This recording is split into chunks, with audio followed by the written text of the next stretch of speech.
Hello friends, welcome to my channel. Today మనం 14th మే 2025కి సంబంధించిన important current అఫైర్స్ని ఈ వీడియోలో డిస్కస్ చేద్దాము.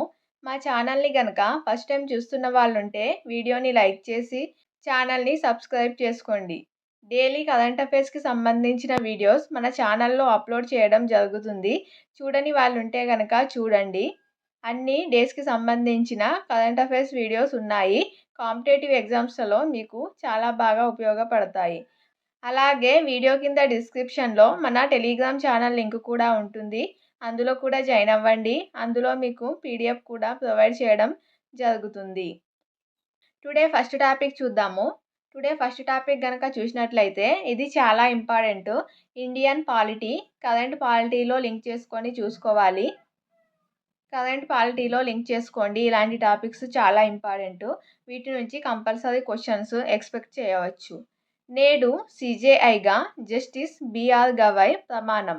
సుప్రీంకోర్టుకు 51వ ప్రధాన న్యాయమూర్తిగా జస్టిస్ సంజీవ్ ఖన్నా నిన్న పదవి విరమణ చేయడం జరిగింది. పదవి విరమణ చేయడంతో దేశ సర్వోన్నత న్యాయస్థానానికి 52వ ప్రధాన న్యాయమూర్తిగా జస్టిస్ భూషణ్ రామకృష్ణ గవాయ్ బిఆర్ గవాయ్ నేడు 14న ప్రమాణ స్వీకారం చేయనున్నారు. రాష్ట్రపతి ద్రౌపది ముర్ము పదవి ప్రమాణ స్వీకారం చేయిస్తారు. అలాగే జస్టిస్ కేజీ బాలకృష్ణన్ తర్వాత దేశ న్యాయ వ్యవస్థ అత్యున్నత పీఠాన్ని అధిష్ఠించబోతున్న రెండవ దళిత వ్యక్తి కూడా బిఆర్ గవాయే. ఇప్పుడు మనం సుప్రీంకోర్టుకి సంబంధించి భారత రాజ్యాంగంలో ఎక్కడ ఉంటుంది అనేది చూడాలి. అలాగే దానికి సంబంధించిన ఆర్టికల్స్ ఏంటో కూడా చూసుకోవాలి. ఇలా చూసుకున్నట్లయితేనే మనకు ఎప్పటికప్పట్లో రివిజన్ కంప్లీట్ అయిపోతుంది. ఇటు పాలిటీ సబ్జెక్ట్ అయిపోతుంది, అలాగే కరెంట్ అఫైర్స్ కూడా చూసుకున్నట్టుగా ఉంటుంది. మన భారత రాజ్యాంగంలో ఐదవ భాగంలోని ఆర్టికల్ 124 నుంచి 147 వరకు సుప్రీంకోర్టుకు సంబంధించి ఉంటుంది. 124 క్లాస్ 1 ప్రకారం చూసినట్లయితే ఒక ప్రధాన న్యాయమూర్తి అలాగే ఇతర న్యాయమూర్తులు సుప్రీంకోర్టులో ఉంటారు. అలాగే ఆర్టికల్ 124 క్లాస్ 2 ప్రకారం సుప్రీంకోర్టుకు ప్రధాన న్యాయమూర్తిని అలాగే ఇతర న్యాయమూర్తులను రాష్ట్రపతి నియమిస్తారు. సుప్రీంకోర్టుకైనా హైకోర్టుకైనా న్యాయమూర్తులను రాష్ట్రపతినే నియమించడం జరుగుతుంది.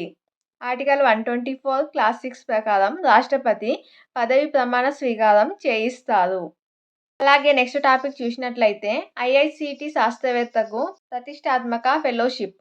ఐఐసిటి శాస్త్రవేత్త డాక్టర్ సూర్యప్రకాష్ సింగ్కు 2025 సంవత్సరానికి గాను ప్రతిష్టాత్మక Indian National Science Academy INSA distinguished lecturer fellowship అవార్డును అందుకున్నారు.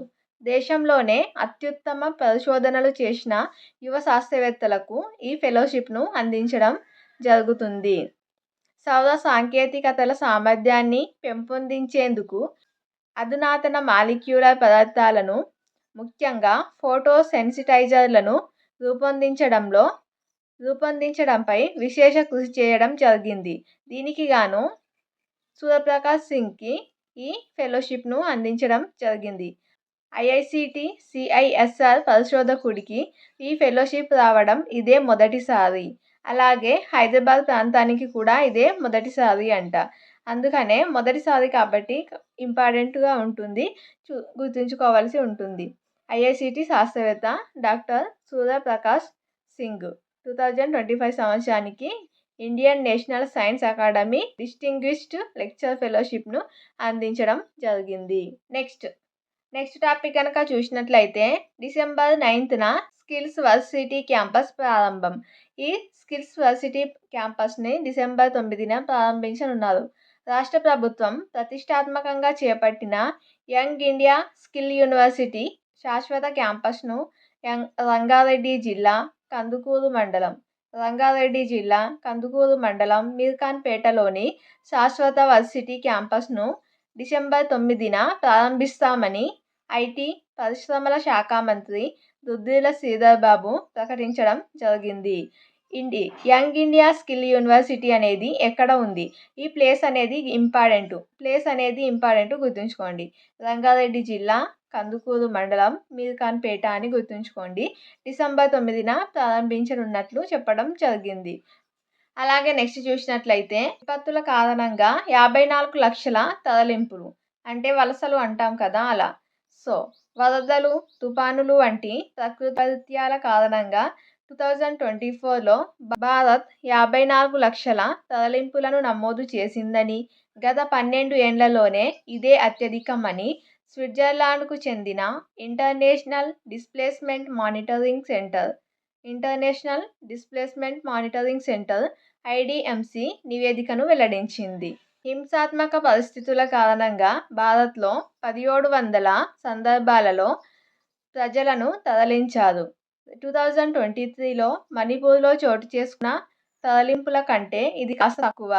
ఆ రాష్ట్రంలో 2024లోనూ హింస కారణంగా 1000 సార్లు ప్రజల వలసలు నమోదయ్యాయని ఈ నివేదిక స్విట్జర్లాండ్కు చెందిన ఇంటర్నేషనల్ డిస్ప్లేస్మెంట్ మానిటరింగ్ సెంటర్ విడుదల చేసిన నివేదిక వెల్లడించింది.